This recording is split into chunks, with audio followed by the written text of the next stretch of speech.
এই গ্ৰীষ্মকালত মানৱ দেহৰ বিভিন্ন ধৰণৰ ৰোগ আৰু ইয়াৰ উপসৰ্গসমূহ বেছিকৈ মানুহক আক্ৰমণ কৰে, সুস্থ মানুহক অসুস্থ কৰি তোলে।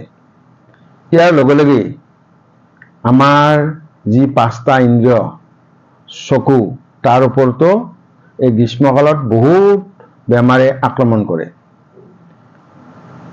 গ্ৰীষ্মকালত এই বেমাৰে আক্ৰমণ কৰাৰ প্ৰধান কাৰণ হৈছে যে বায়ুমণ্ডলৰ উচ্চতা বাঢ়ি যায়, বতাহত আৰ্দ্ৰতা কমে আৰু এই বায়ুমণ্ডলত বহুত ধৰণৰ যিবিলাক ধূলি বালি বা বিভিন্ন ধৰণৰ এলাৰ্জি কৰিব পৰা বস্তু এইবিলাক বাঢ়ি যায়।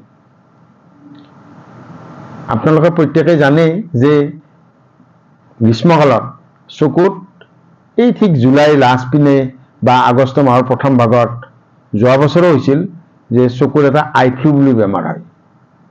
চকুৰ আই ফ্লুটো কেনেকুৱা যে চকুটো খুব ৰঙা পৰে, পতাবিলাক ফুলি উঠে, চকুৰ পৰা খুব পানী ওলায়, কিছুমানৰ ক্ষেত্ৰত অলপ অলপ ফেচকুৰি ওলায়, তাৰপিছত ধৰি লওক নোমবিলাক লাগি লাগি ধৰে, চকুটো ৰ'দৰ পিনে চাব নোৱাৰা হয় আৰু কেতিয়াবা সৰু ল'ৰা ছোৱালী যদি হয় মানে জ্বৰ উঠে, খাবলৈ অনিচ্ছা কৰে, গাটো বেয়া বেয়া বুলি কৈ থাকে। এটোক আমি কি বুলি কওঁ? কনজাংটাইভাইটিছ ইংলিছত, আমাৰ সাধাৰণ ভাষাত আই ফ্লু বুলি কওঁ। এই বেমাৰটো কি হয়, বেলেগ মানুহৰ পৰা ডাইৰেক্টলি সংক্ৰমিত হ'ব পাৰে বা কিবা বস্তুৰ লগত সংক্ৰমিত হ'ব পাৰে।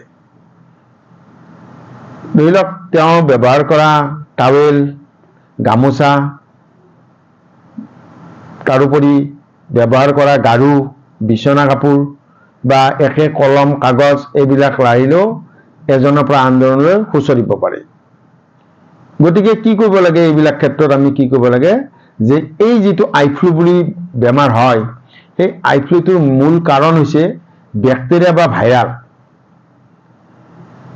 বেক্টেৰিয়া বা ভাইৰাছ সংক্ৰমণ হৈ চকুৰ আই ফ্লু বা কনজাংটাইভাইটিছ হয়।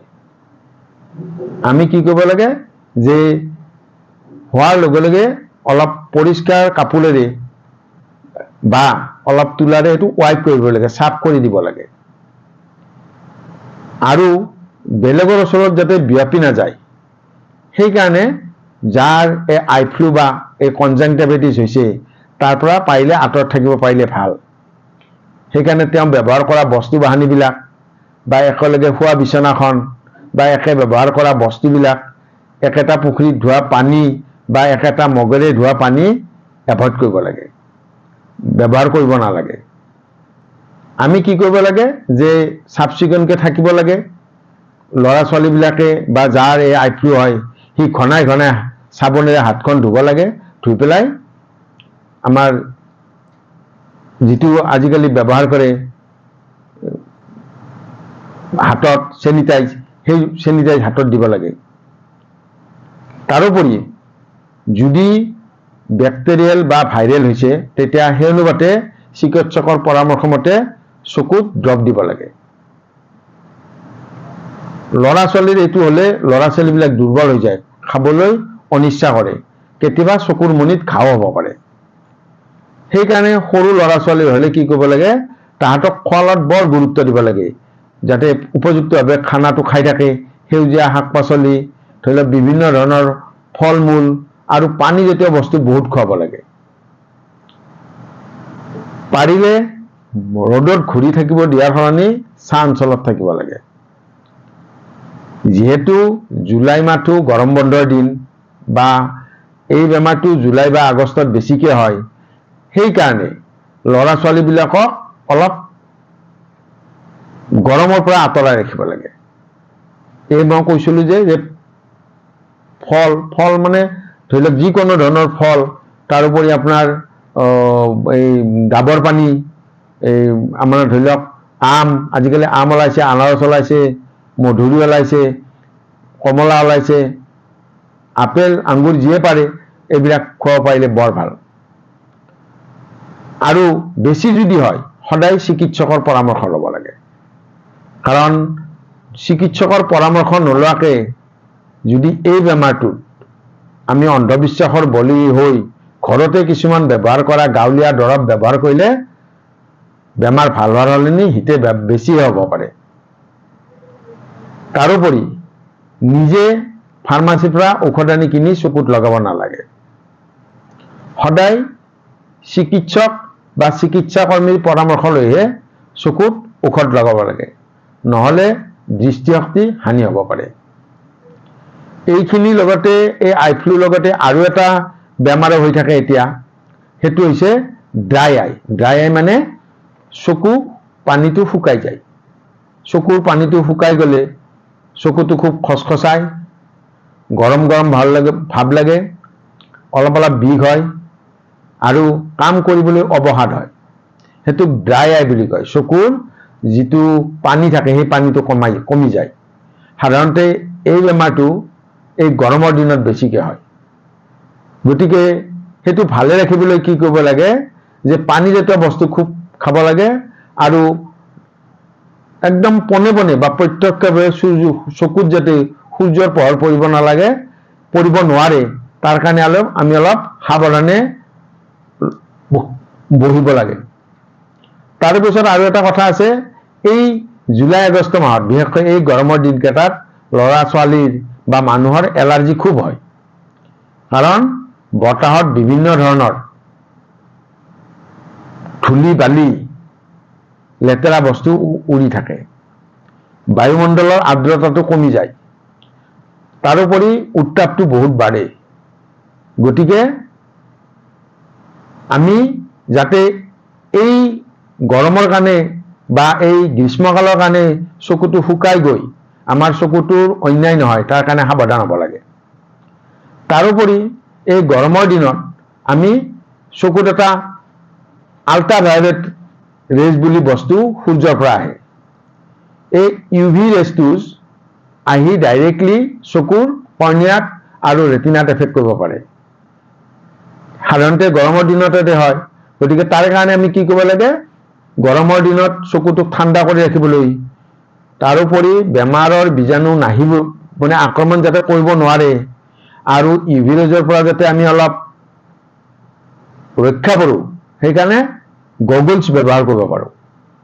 আৰু আজিকালি কিছুমান গগলছ মানে চশমা, ভাল চশমা ব্যৱহাৰ কৰিব পাৰি। তাৰোপৰি আমি কি কৰিব পাৰোঁ, যে সূৰ্যৰ পোহৰ ডাইৰেক্টলি নপৰাৰ কাৰণে আমি কি কৰিব পাৰোঁ, বা সূৰ্যৰ পোহৰে এই চকুটো শুকান নকৰিবলৈ আমি কিছুমান চকুত লুব্ৰিকেটিং আই ড্ৰপ দিব পাৰোঁ।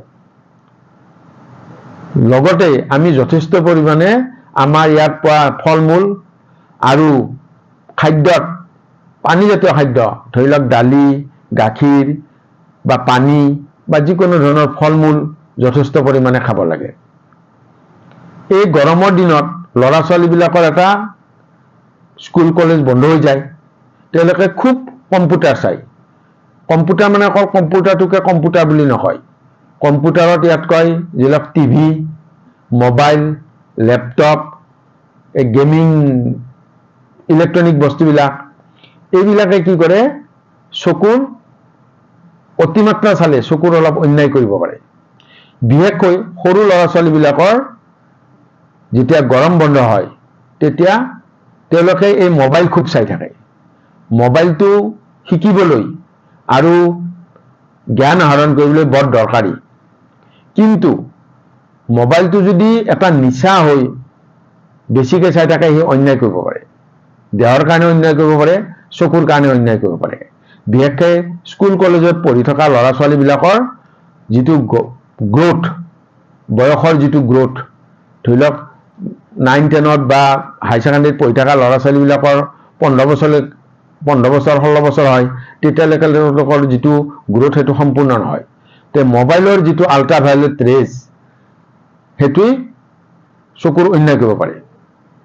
এই ক্ষেত্ৰত মই এই কথাটোও কওঁ যে চকুৰ দৃষ্টিশক্তি ল'ৰা ছোৱালীক ভালে ৰাখিবলৈ, লগতে তেওঁলোকে যাতে পঢ়ি খুব ভাল নাগৰিক হ'ব পাৰে, তাৰ কাৰণে কি হয়, অতিমাত্ৰা মোবাইল চাব নালাগে। যিখিনি দৰকাৰী শিক্ষাৰ কাৰণে সেইখিনিহে চাব লাগে আৰু মোবাইল চাই থাকোঁতে মাক দেউতাকে বা ঘৰৰ যি অভিভাৱক আছে তেখেতসকলে অলপ নিৰীক্ষণ কৰিব লাগে। মই ভাবোঁ আমি যদি সচেতন হৈ চকুজুৰি যতন লওঁ, আমি দৃষ্টিশক্তি জীয়াই ৰাখি বা দৃষ্টিশক্তিটো বজাই ৰাখি আমি সুস্বাস্থ্যৰ অধিকাৰী হ'ব পাৰিম।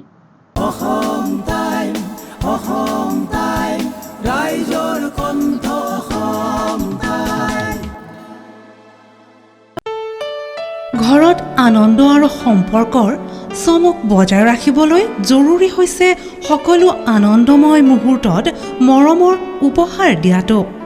সেইবাবে মধুশ্ৰী জুৱেলাৰ্ছে আনিছে সকলো ৰঙীন ক্ষণৰ বাবে বিশেষ গহনা। হীৰাৰে হওক, সোণৰে হওক বা ৰূপৰে হওক, শ্ৰেষ্ঠ ডিজাইনছ আৰু হলমাৰ্কযুক্ত গহনাই ৰাখে সম্পৰ্কক নিখুঁত। তেনেহ'লে আজিয়ে আনক আনন্দ মধুশ্ৰী জুৱেলাৰ্ছৰ সৈতে। যোগাযোগ কৰক 7002800341 নাইবা ভিজিট কৰক LNB ৰোড, নলবাৰী, অসম।